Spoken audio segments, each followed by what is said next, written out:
ശുപാർശ. പുതിയ മദ്യനയത്തിന്റെ കരടിലാണ് ശുപാർശ.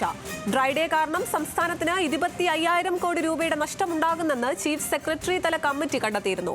വിശദാംശങ്ങളുമായി തിരുവനന്തപുരത്ത് നിന്ന് VS അനു ചേരുകയാണ്. അനു, വളരെ നിർണായകമായ ഒരു കാര്യമാണിത്. കാരണം ഡ്രൈ ഡേ കാരണം സംസ്ഥാനത്തിന് വലിയൊരു തുക നഷ്ടമുണ്ടാകുന്നു എന്ന് ചൂണ്ടിക്കാട്ടിയാണ് ഇത്തരത്തിലൊരു ശുപാർശ ഇപ്പോൾ വന്നിരിക്കുന്നത്. മറ്റ് വിശദാംശങ്ങൾ എന്തൊക്കെയാണ്?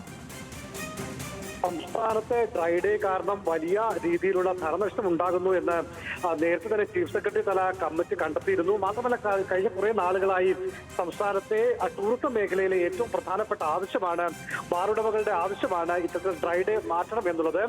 ഒരു വർഷത്തിൽ 12 ദിവസം ഡ്രൈ ഡേ കാരണം ഏകദേശം 25,000 കോടി രൂപയുടെ നഷ്ടമാണ് ഉണ്ടാകുന്നത്, ഈ പറയുന്ന സംസ്ഥാനത്ത് നഷ്ടമുണ്ടാകുന്നത് എന്നായിരുന്നു കണ്ടെത്തൽ. മാത്രമല്ല, ഈ ഡ്രൈ ഡേ കാരണം സംസ്ഥാനത്തിന് പുറത്തേക്ക് പോകുന്ന മാറ്റിവെക്കപ്പെടുന്ന പരിപാടികൾ, ഇവന്റുകൾ, അതുകൂടാതെ ശ്രീലങ്ക ഉൾപ്പെടെയുള്ള മറ്റ് രാജ്യങ്ങളിലേക്ക് പോകുന്ന പരിപാടികൾ എന്നിവയുടെ ലിസ്റ്റ് അടക്കം ഈ ടൂറിസം മാർട്ട് ഉൾപ്പെടെയുള്ള സംഘടനകൾ സംസ്ഥാന സർക്കാരിന് സമർപ്പിച്ചിരുന്നു. ഇതിന് പിന്നാലെയാണ് ഇപ്പോൾ ഭാഗികമായി ഡ്രൈ ഡേ ഒഴിവാക്കുന്നതിന് വേണ്ടിയിട്ടുള്ള ഒരു നിർദ്ദേശം, ശുപാർശ ഇപ്പോൾ കരടിൽ വന്നിരിക്കുന്നത്. ഇത് പ്രകാരം സംസ്ഥാനത്തെ മുഴുവൻ മദ്യഷോപ്പുകളും തുറന്നു പ്രവർത്തിക്കുകയല്ല, പകരം തിരഞ്ഞെടുക്കപ്പെടുന്ന ടൂറിസം സ്പോട്ടുകളിലെ മദ്യശാലകൾ, അതുകൂടാതെ തന്നെ ഈ വെഡ്ഡിംഗുമായി ബന്ധപ്പെട്ട ഇടങ്ങൾ, അതുകൂടാതെ പ്രധാനപ്പെട്ട ഈ രാജ്യാന്തര കോൺഫറൻസുകൾ നടത്തുന്ന ഇടങ്ങൾ എന്നിവിടങ്ങളിൽ ഈ ചില ഉപാധികളോടുകൂടി മദ്യവിതരണം നടത്തുക എന്നുള്ളതാണ് ശുപാർശയിൽ പറയുന്നത്. മാത്രമല്ല, ഈ മദ്യവിതരണത്തിനുള്ള കൃത്യമായ ചട്ടങ്ങളും വരും. ഏതായാലും ഇക്കാര്യങ്ങളൊക്കെ തന്നെ ഇടതുമുന്നണി യോഗവും CPM ഒക്കെ ചർച്ചയ്ക്ക് ശേഷം മാത്രമേ അന്തിമ തീരുമാനത്തിലേക്ക് എത്തുകയുള്ളൂ. നിലവിൽ ഡ്രൈ ഡേയിൽ ഭാഗികമായ ഇളവ് വേണമെന്നാണ് ശുപാർശയിൽ പറയുന്നത്. അനു, മറ്റൊരു പ്രധാനപ്പെട്ട കാര്യം എന്താണെന്ന് വെച്ചാൽ, ഈ ഡ്രൈ ഡേ ഒഴിവാക്കണമെന്നും അതേപോലെ 1-ാം തീയതി മദ്യവിതരണത്തിന് അനുമതി നൽകണമെന്നും ബാർ ഉടമകൾ ഏറെ കാലമായി മുന്നോട്ട് വയ്ക്കുന്ന ഒരു ആവശ്യമാണ്. എന്നാൽ ആ ഒരു മദ്യനയത്തിൽ മാറ്റം വരുത്താനായി ഈ പണം പിരിക്കാനുള്ള ബാർ ഉടമകളുടെ ശബ്ദരേഖയൊക്കെ പുറത്തു വന്നത് വലിയൊരു വിവാദമായിരുന്നു. ഇതോടെയാണ് പൂർണ്ണമായി ഡ്രൈ ഡേ ഒഴിവാക്കുക എന്ന നിർദ്ദേശത്തിൽ നിന്ന് സർക്കാർ പിന്നോട്ടൊക്കെ പോയത്.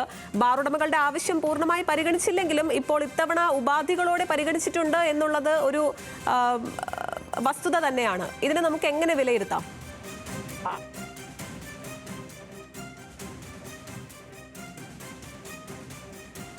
ഉള്ളൂ.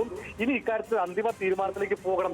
ഏതായിരുന്നാലും ഈ ലോക്സഭാ തെരഞ്ഞെടുപ്പിന് തൊട്ട് മുമ്പ് തന്നെ സംസ്ഥാന സർക്കാർ ഇക്കാര്യത്തിൽ ഒരു ധാരണ, കാരണം ഈ ഡ്രൈ ഡേ കാരണം ഉണ്ടായിക്കൊണ്ടിരിക്കുന്ന വലിയ നഷ്ടം, പ്രത്യേകിച്ച് സംസ്ഥാനത്തിന്റെ നിലവിലെ സാമ്പത്തിക പ്രതിസന്ധികളൊക്കെ മുന്നിലുണ്ട്. അതുകൊണ്ട് ഇക്കാര്യത്തിൽ ഒരു അനുകൂല നിലപാടിലേക്ക് സംസ്ഥാന സർക്കാർ കടക്കുന്നതിനിടെയായിരുന്നു ബാറുടമകളുടെ ഗ്രൂപ്പിൽ ഈ ഡ്രൈ ഡേ മാറ്റുന്നതിന് വേണ്ടി പണപ്പിരിവ് നടക്കുന്നു എന്നടക്കമുള്ള ആരോപണങ്ങൾ വരുന്നത്. നിലവിൽ ആ കേസ് ഇപ്പോൾ ക്രൈംബ്രാഞ്ച് അന്വേഷിച്ചുകൊണ്ടിരിക്കുകയാണ്. എന്നാൽ ഈ പണം പിരിച്ചത് ഡ്രൈ ഡേ മാറ്റുന്നതിന് സർക്കാരിന് കൊടുക്കുന്നതിനൊന്നുമല്ല, പകരം അവർക്കൊരു ആസ്ഥാന മന്ദിരം, ബാർ അസോസിയേഷൻ ആസ്ഥാന മന്ദിരം പണിയുന്നതിന് വേണ്ടിയിട്ടാണെന്ന വിലയിരുത്തലാണ് ഇപ്പോൾ നിലവിൽ അന്വേഷണത്തിൽ വ്യക്തമാകുന്നത്. ഏതായാലും ഈ ഒരു ഘട്ടത്തിൽ പൂർണ്ണമായ ഒരു ഡ്രൈ ഡേ ഒഴിവാക്കലിലേക്ക് സംസ്ഥാന സർക്കാർ കടക്കാൻ ഇടയില്ല. മാത്രമല്ല, മറ്റ് പല നിർദ്ദേശങ്ങളുണ്ട്. ഇപ്പോൾ മൈക്രോ വൈനറികൾ കൂടുതലായി തുടങ്ങുക, ചില്ലറ മദ്യ വിൽപ്പന ഷോപ്പുകൾ സ്വകാര്യവൽക്കരിക്കുക എന്നടക്കമുള്ള വിവിധ നിർദ്ദേശങ്ങൾ ഈ കരടിൽ വരുന്നുണ്ട്. ഇതൊക്കെ ഈ മാസം പകുതിയോടുകൂടി ഇക്കാര്യത്തിൽ ഒരു അന്തിമ തീരുമാനത്തിലേക്ക് കടക്കുമെന്നാണ് നമുക്ക് എക്സൈസ് വകുപ്പുമായി ബന്ധപ്പെടുമ്പോൾ മനസ്സിലാക്കാൻ സാധിക്കുന്നത്. ഏതായാലും ഒരു ഡ്രൈ ഡേയിൽ ഒരു ഭാഗികമായ ഇളവിനുള്ള എല്ലാ സാധ്യതകളും കാണുന്നു. പക്ഷേ ഈ ആരോപണം വന്ന ഘട്ടത്തിൽ അതിൽ നിന്നും സംസ്ഥാന സർക്കാർ പൂർണ്ണമായി പിന്നോട്ട് പോകുന്നു എന്ന വാർത്തകളൊക്കെ വന്നിരുന്നതാണ്. പക്ഷേ ഇങ്ങനെ ഒരു ശുപാർശ വന്നതോടുകൂടി വീണ്ടും ഈ ഡ്രൈ ഡേ ഭാഗികമായെങ്കിലും ഒഴിവാക്കുന്ന കാര്യത്തിൽ ഒരു സജീവമായ ചർച്ചയായി ഉയർന്നു വന്നിരിക്കുകയാണ്. ശരി അനു, സംസ്ഥാനത്ത് ഡ്രൈ ഡേയിൽ മദ്യവിതരണത്തിന് ശുപാർശ വന്നിരിക്കുന്നു. സംസ്ഥാനത്തെ മദ്യനയത്തിൽ ഉപാധികളോടെ മാറ്റം വരുത്തും. ഡ്രൈ ഡേ കാരണം 25,000-ലധികം രൂപയുടെ നഷ്ടം വരുന്നുവെന്ന നികുതി വകുപ്പിന്റെയും ടൂറിസം വകുപ്പിന്റെയും ഒക്കെ റിപ്പോർട്ട് അടിസ്ഥാനമാക്കിയാണ് നടപടിയെന്നാണ് കരടിൽ വ്യക്തമാക്കിയിരിക്കുന്നത്. വിശദാംശങ്ങൾ നൽകിയത് തിരുവനന്തപുരത്ത് നിന്ന് VS അനു.